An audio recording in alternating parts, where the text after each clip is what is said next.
Thanos laban kay Darkseid. Isa ito sa pinaka-klasikong laban na maaari mong makita. Ang dalawang pinakamalakas na puwersa ng kasamaan sa Marvel at DC, ang pangunahing kaaway ng Justice League at Avengers. Pero sa labanang nilang dalawa, sino ang mananalo? Sa totoo lang, naging dikit ba talaga ang laban kahit kailan? Tara, simulan na natin. Darkseid. Siya ang pinakamataas na pinuno ng planetang Apocalypse, ang pinakamatinding kalaban ng Justice League, ang pinakamalaking kaaway ng New Genesis, at isa sa pinakamalalaking banta sa buong DC Multiverse. Gusto niyang pasunurin ng lahat at baguhin ang sansinukob ayon sa kanyang imahe.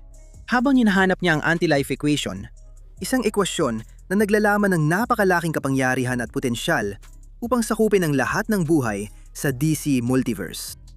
Taglay niya ang lakas na parang Diyos. Sinampal niya si Alan Scott na may kapangyarihan ng lahat ng avatar ng daigdig at koneksyon mismo sa multiverse. O pinayoko si Zeus na nasa buong lakas. Kahit hindi pa niya ginagamit ang sarili niyang buong kapangyarihan.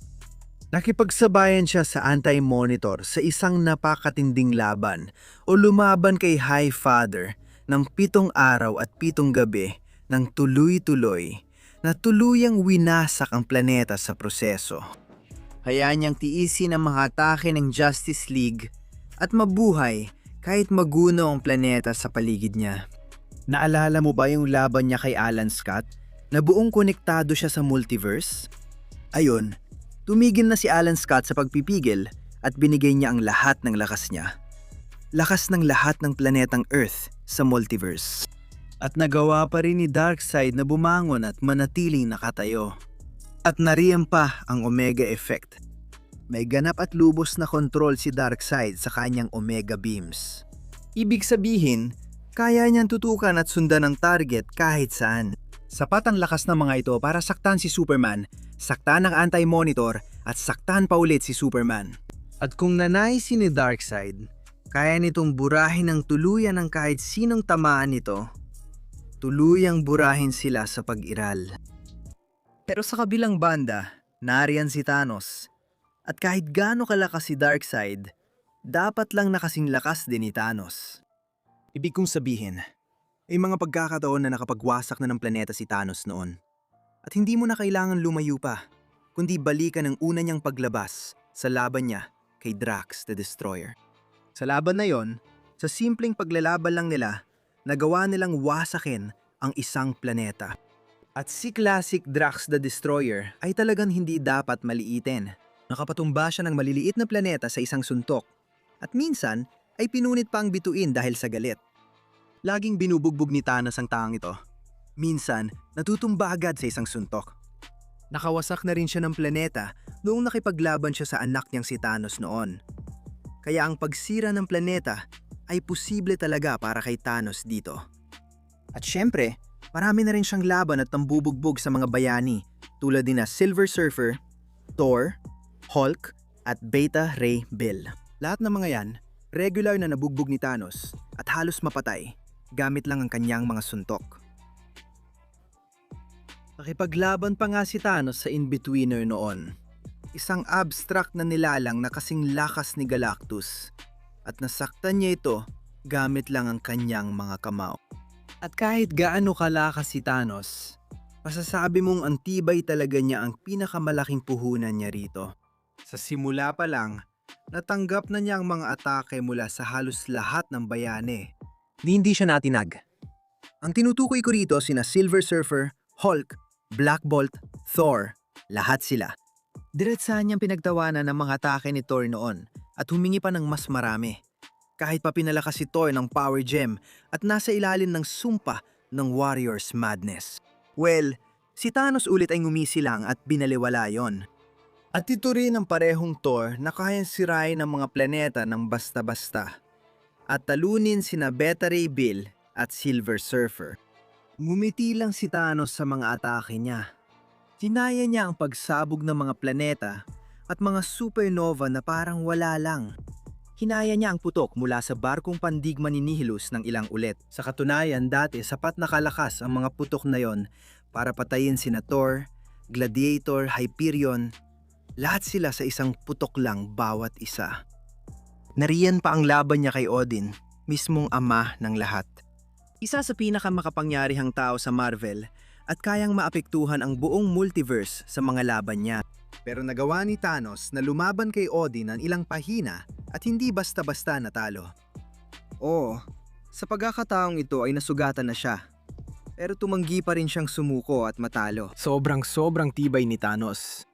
Kasama na rin ang mga kalasag niya. Napakalakas ng mga kalasag na ito na nahirapan si Galactus na basagin ang mga ito. Maaring direktang mapigilan ni Galactus ang Omega Blast ni Darkseid. At kahit na natalo siya sa laban kay Galactus, labis pa ring humanga si Galactus at pinuri pa nga si Thanos sa laban. Masasabing mas mataas si Galactus kaysa kay Darkseid. Nakita natin yon sa isang crossover na comics. Parehong nangyari kay Odin. Nakipaglaban si Thanos ng pantay sa Diyos na ito. Sa isang laban na mismo si Odin ang nagsabi, "Ilang eons na ang lumipas mula nang lumaban ako sa ganitong kalaban. Kahit natalo ka, isa kang kalabang karapat-dapat pagpugayan." Nakuha ni Thanos ang respeto ng mga Diyos. Pero habang si Thanos ay nakalaban si Odin, si Darkseid naman ay nakalaban si Zeus. Sa katunayan, natalo at napatay na ni Darkseid si Zeus. Nangyari yon kahit wala pa siya sa buong lakas niya. Binatityo pa siya noon at sinusubukan niya kumuha ng lakas sa iba para maibalik ang dati niyang kapangyarihan. Nasalubong niya si Zeus, nakipaglaban at pinatay niya ito. Saka inabsorb ang lahat ng kapangyarihan ni Zeus. At hindi naman ganun kalaki ang diferensya ng lakas ni Zeus sa DC Comics kumpara kay Odin sa Marvel. Natalo at pinatay ni Zeus si Cain Milahat sa mismong kaharian nito. Sa sarili niyang kaharian, kayang likhain ni Cain ang buong kosmos gamit ang kanyang kapangyarihan. O titinalo ni Zeus ang wasak na Diyos na malakas ang paiwatig na siya ang naging dahilan ng Big Bang. O mas maganda pa kapag nasa tunay niyang anyo, si Zeus ay talagang umiiral sa labas ng multiverse bilang isang multiversal na ikaapat na dimensional na nilalang. At tinalo siya ni Darkseid. Hindi mo masasabi na mas kahanga-hanga ang nagawa ni Thanos kaysa kay Darkseid. Dahil pareho lang talaga sila sa lakas. Ngayon isang bagay na masasabi mo tungkol kay Thanos ay mas consistent siya pagdating sa antas ng kanyang kapangyarihan. Si Darkseid, sa totoo lang medyo pabago-bago talaga. Tingnan mo na lang ang laban ni Darkseid at Superman. Si Superman ay isa sa pinakamakapangyarihang bayani sa DC at magiging isa rin sa pinakamalakas kung nasa Marvel. Pero si Superman at Darkseid ay may totoong tunggalian at halos patas ang kanilang laban. Parang 50-50 ang record nila. Hindi mo alam kung sino mananalo sa bawat laban nila.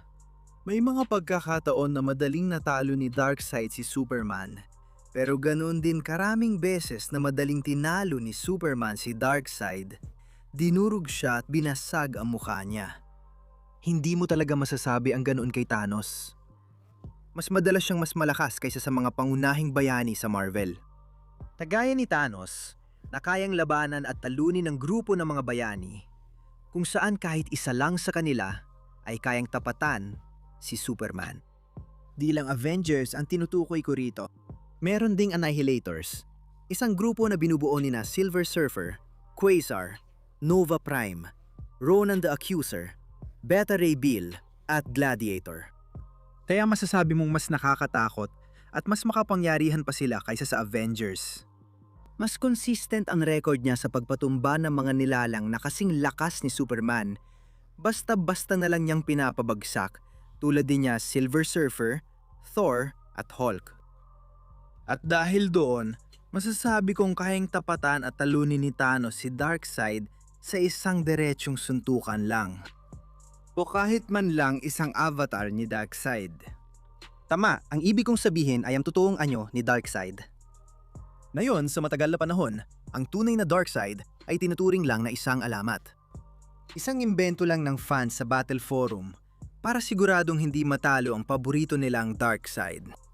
Pero sa totoo lang, palaging nariyan ang tunay na Darkseid. Kailangan mo lang malaman kung saan siya hahanapin. Nilikha ni Jack Kirby ang New Gods bilang platonic na konsepto, kung saan si Darkseid ay platonic na konsepto ng kasamaan at sumasagisag sa lahat ng kadiliman ng mambabasa. Yun talaga ang orihinal na layunin. Pero noong sinulat ni Grant Morrison ang Final Crisis at inilagay sila sa multiverse, doon lang nagsimulang magtagpo ang lahat ng piraso. Kailangan mo makita ang kabuuang larawan gaya ng nilayon. Magsimula tayo. Si Darkseid ay isang new god at pinuno ng Apocalypse. Pero ang universo kung saan umiiral ang mga bagong Diyos ay hindi talaga isang karaniwang universo, kundi umiiral sa labas ng DC Multiverse mismo. Ito ay nasa Sphere of the Gods o sa Fourth World at lampas sa normal na multiverse at space-time. Kaya para makapasok ang isang Diyos tulad ni Darkseid sa multiverse, Kailangan nilang gumamit ng avatar dahil ang tunay nilang anyo ay kayang sirain ang realidad. tandaan, gaya ng sabi natin, ang mga bagong Diyos ay nabubuhay na konsepto.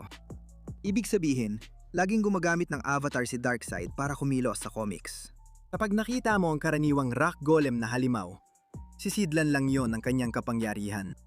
Kaya ibig sabihin, tuwing nakikipaglaban siya kay Superman o sa Justice League o kahit kanino pa, avatar lang talaga yon. Halimbawa, bibigyan kita ng isang halimbawa.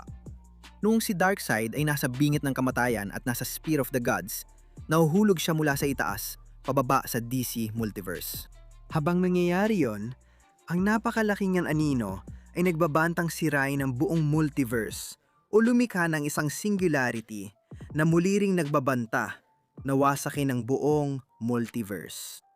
Pagkatapos, nang ipinakita na ni Darkseid ang tunay niyang kapangyarihan sa aktwal na DC Multiverse, kaya niyang patumbahin sa isang atake ang mga karakter ng Quintessence na pinakamataas na uri ng mga nilalang sa multiverse. Ang grupong ito ay binubuo ni Ganthet, Hera, Highfather, Phantom Stranger, ang Wizard at Spectre. Talagang makapangyarihan ang mga karakter na yon.